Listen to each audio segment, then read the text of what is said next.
இன்றைக்கி நாம் பில்டிங் கன்ஸ்ட்ரக்ஷனில் ரொம்ப முக்கியமான சாயில் டெஸ்ட்னா என்ன, இந்த டெஸ்ட்டை ஏன் பண்ணுறோம், எப்படி பண்ணுறது அப்படின்றத பற்றி பார்க்கலாம் வாங்க. எதுக்காக சாயில் டெஸ்ட் பண்ணுறோம்? எல்லா இடத்துலையுமே மண் ஒரே மாதிரி இருக்கிறதில்ல. அதனால் நம்ம ஃபவுண்டேஷனை டிசைன் பண்ணுறதுக்கு முன்னாடி இந்த சாயில் டெஸ்ட்டை பண்ணிவிட்டு நம்ம டிசைன் பண்ணுறது ரொம்ப பெஸ்ட்டான ஒரு ப்ராக்டிஸாக இருக்கும். சாயில் டெஸ்ட் எப்படி பண்ணுறது? நம்மளோட சைட் பக்கத்துலேயே இருக்கக்கூடிய ஒரு ரிஜிஸ்டர் லேபுக்கு போயிட்டு சாயில் டெஸ்ட் பண்ணணும் அப்படின்ற மாதிரி சொல்லுங்கள். அவங்க டைரெக்டாக சைட்டுக்கு விசிட் பண்ணிவிட்டு எந்த மெத்தடில் சாயில் டெஸ்ட் பண்ணணுமோ அதுக்கான கிட்டை எடுத்துகிட்டு அவங்க சாயில் டெஸ்ட் லேயர் பை லேயராக சாம்பிள் எடுப்பாங்க. எடுக்கும்போதே மண்ணோட கலரு, அதோட டெக்ஸ்சர் எப்படி இருக்குது, மாய்ஸ்சர் கண்டென்ட் எல்லாம் செக் பண்ணிவிட்டு லேபுக்கு சாம்பிள் கொண்டு போயிடுவாங்க.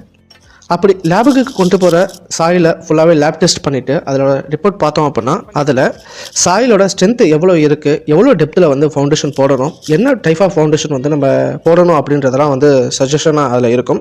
அதை ரெஃபர் பண்ணி ஸ்ட்ரக்சரல் இன்ஜினியர் நம்ம ஃபவுண்டேஷன் எந்த டைப்பில் போடுறோம், எந்த லோடு எவ்வளோ கொடுக்கணும் அப்படின்றத அவங்க டிசைட் பண்ணுவாங்க. அதனால் நம்ம சாயில் கண்டிஷனை தெரியாமல் நம்ம இஷ்டத்துக்கு நம்ம ஃபவுண்டேஷனை நம்ம ஒரு இன்ஜினியர் வச்சு டிசைன் பண்ணி நம்மளே வச்சு போட்டலாம் அப்படின்றத பண்ணாமல் ப்ராப்பராக டெஸ்ட் பண்ணிவிட்டு அதுக்கான ஃபவுண்டேஷனை லே பண்ணுங்கள். வீடு கட்டுறவங்களும் சரி தான், இன்ஜினியராக இருக்கவங்களும் சரி தான், ப்ராப்பராக அதை டெஸ்ட் பண்ணி பண்ணுறது ரொம்ப நல்லதாக இருக்கும். தேங்க்யூ. தேங்க்ஸ் ஃபார் வாட்சிங்.